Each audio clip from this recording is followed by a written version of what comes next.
Hello दोस्तों, मैं भंवर सिंह और आप सभी का मेरे सुरतंग चैनल पर स्वागत है। दोस्तों, अभी पिछले महीने ही तिलवाड़ा जो बालोतरा जिले में लूणी नदी के तट पर है, वहां पर विशाल पशु मेले का आयोजन किया गया, जो हर साल वहां पर आयोजित किया जाता है। ये पशु मेला मल्लीनाथ जी के नाम से वहां पर आयोजित किया जाता था। मल्लीनाथ जी जो बहुत ही सिद्ध पुरुष हुए हैं, जो हमारे राजस्थान के लोक देवता हुए हैं, उन्हीं के नाम से पूरा का पूरा मालानी क्षेत्र कहा जाता है, जहां के घोड़े बहुत प्रसिद्ध हैं। तो मल्लीनाथ जी बहुत ही सिद्ध पुरुष हुए और उनकी रानी रूपा दे वो भी उतनी ही संत शिरोमणि हुई है। दोनों पति पत्नी को बहुत आस्था से लोग लोक देवता के रूप में पूजते हैं और तिलवाड़े में ही उनका मुख्य मंदिर है, दोनों का, रानी रूपा दे का और मल्लीनाथ जी का, जो आप देख रहे हैं। और यहीं पर आयोजित किया जाता है मेला। उनका ही वचन है, उनका आशीर्वाद से वहां पर भीषण गर्मी में भी 1.5 हाथ खोदने पर पानी प्रवाहित होता है, जिसके कारण से लगभग पूरे मेले की आवश्यकता की पूर्ति होती है, जो कलयुग में आज भी चमत्कार देखने को मिलता है। लेकिन दोस्तों, क्या आप जानते हैं कि मल्लीनाथ जी किस प्रकार से मालानी के मालिक बने, किस प्रकार वो राजा बने? बहुत ही रोचक कहानी है, तो आप जुड़े रहें, देखें पूरा वीडियो। दोस्तों, राव टीडा के ज्येष्ठ पुत्र थे सलखा, लेकिन उनके कोई संतान नहीं थी।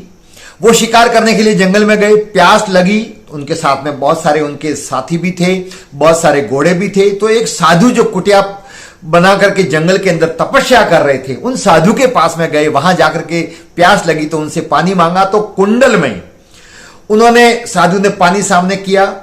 तो सलखा ने कहा कि महाराज, मैं अकेला ही नहीं, मेरे साथ में इतने सारे आदमी हैं, घोड़े भी हैं, और जो कमंडल में पानी दिया है, उस कमंडल के पानी से तो मेरे अकेले की भी प्यास नहीं बुझेगी। संत ने मुस्कुराते हुए कहा कि तुम पियो तो सही, फिर बाद में और मैं पानी उपलब्ध करवाऊंगा। दोस्तों, वो वक्त अलग था।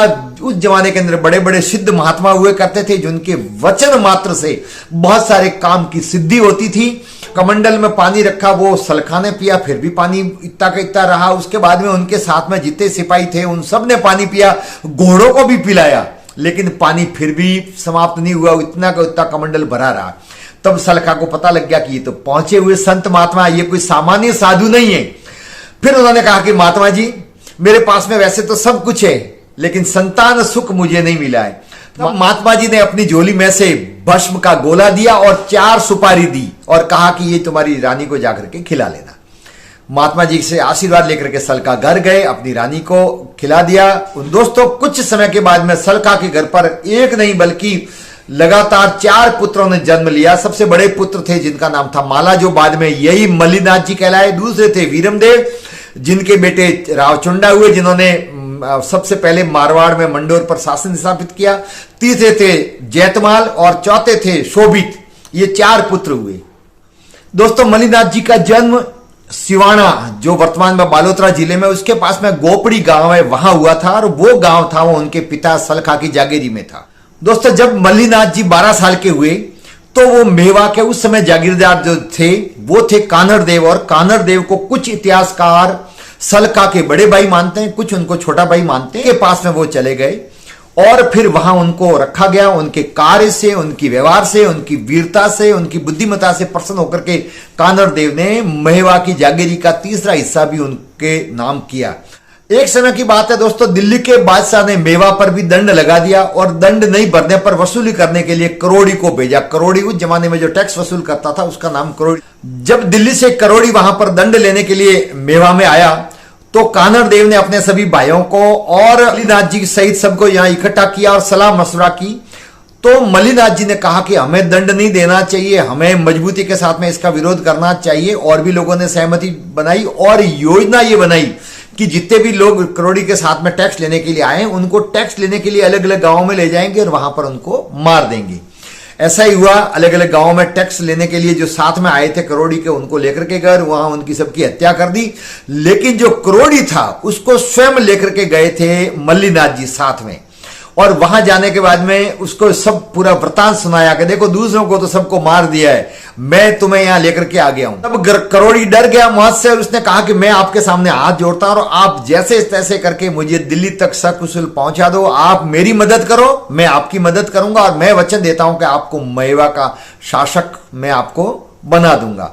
वचन देने के बाद में मलिनाथ जी ने अपने विश्वास पात्र व्यक्तियों के साथ में उसको सकुशल करोड़ी को दिल्ली भेजा। दिल्ली भेजने के बाद में उस करोड़ी ने वहां जाने के बाद में मलिनाथ जी की बहुत तारीफ की, कहा बहुत योग्य शासक है, वीर है, युवा है और आपके प्रति बहुत वफादार है। यदि इसको मेवा का शासक नियुक्त किया जाए तो हमारे सबके लिए अच्छी बात होगी। बादशाह ने उनकी बात मानी। बादशाह ने मलिनाथ जी को दिल्ली बुलाया। दिल्ली बुला करके और मेवा का टीका दिया, अर्थात मेवा का शासक नियुक्त किया और कुछ दिन तक वो दिल्ली रुके। लेकिन दोस्तों उसी दौरान कानड़ देव की मृत्यु हो गई। मृत्यु होने के बाद में मेवा का शासक नियुक्त हुआ त्रिभुवन, जो कानड़ देव का ज्येष्ठ पुत्र था। अब फिर बाद में मलिनाथ जी वहां पर आए मेवा में। यहां आने के बाद में त्रिभुवन के साथ में लड़ाई हुई। उस लड़ाई के अंदर त्रिभुवन बुरी तरह से घायल हुआ और मलिनाथ जी ने वहां अपना शासन स्थापित किया। लेकिन अब भी उनको खतरा था कि जब तक त्रिभुवन जिंदा है, कानड़ देव का पुत्र वापिस हमला करेगा और कभी भी मेरे लिए खतरा पैदा हो सकता है। तो दोस्तों उस जमाने के अंदर साम दाम दंड भेद की नीति अपनाई जाती थी सत्ता के लिए। मलिनाथ जी ने भी वैसा ही किया। त्रिभुवन का छोटा भाई पद्म सिंह था, उसको विश्वास में लिया और कहा कि मेवा की जागीरी मैं तुझे दे दूंगा, लेकिन तू अपने भाई त्रिभुवन को मौत के घाट उतार दे। वो लालच में आ गया, कहते हैं ना लालच बुरी बला, लालच में आ गया और घायल त्रिभुवन की मरम पट्टी जो हो रही थी उसमें विष मिला करके पट्टी बांधी, जिसके कारण से त्रिभुवन की मृत्यु हो गई। उसके बाद में जब पद्म सिंह वहां पर आया तो उसको मात्र जागीरी के 2 गांव ही मलिनाथ जी ने दिया। अब जो भाई का नहीं हुआ तो वो उनका कैसे हो सकता था, और वो मन महसूस करके रह गया। दोस्तों जोधपुर की ख्यात में लिखा है कि मलिनाथ जी बहुत ही सिद्ध पुरुष थे, अवतारी पुरुष थे। उन्होंने जालोर के तुर्कों की मदद से अपने बड़े पिता कानड़ देव पर हमला करके उनको मार दिया और मेवा का शासक नियुक्त किया। दूसरे जो मुणोत नैन्सी की ख्यात में जो मैंने पहले बताया वो घटना उसमें इस प्रकार से लिखी हुई है। और विक्रम संवत 1431 में इस प्रकार से मलिनाथ जी मेवा के शासक बने। बाद में मलिनाथ जी बहुत ही वीर शासक हुए हैं और उन्होंने सिरोही, मेवाड़ और सिंध तक बहुत बिगाड़ किया, अपने साम्राज्य की विस्तार करने लग गए। तो उस समय भारत का बादशाह था अलाउद्दीन खिलजी। अलाउद्दीन खिलजी तक ये समाचार मिला तो विक्रम संवत 1435 में उसने बड़ी सेना के साथ में मेवा पर आक्रमण किया। उसमें घमासान युद्ध हुआ। उस युद्ध में दोस्तों मलिनाथ जी की सेना विजय हुई, अर्थात मलिनाथ जी स्वयं योद्धा के रूप में वहां लड़े और लड़ करके और विजय प्राप्त की और अलाउद्दीन खिलजी की सेना को वहां से दूम दबा करके भागना पड़ा। इस विजय के पश्चात उन्होंने रावल की पदवी धारण की। जो उसके बाद के जो भी शासक हुए हैं उनको आज भी रावल की उपाधि से संबोधित किया जाता है। दोस्तों उनकी शादी हुई थी रानी रूपादे से। रूपादे के गुरु थे उगमजी भाटी, जो शुरू से रानी रूपादे भक्ति भाव प्रकृति वाली थी।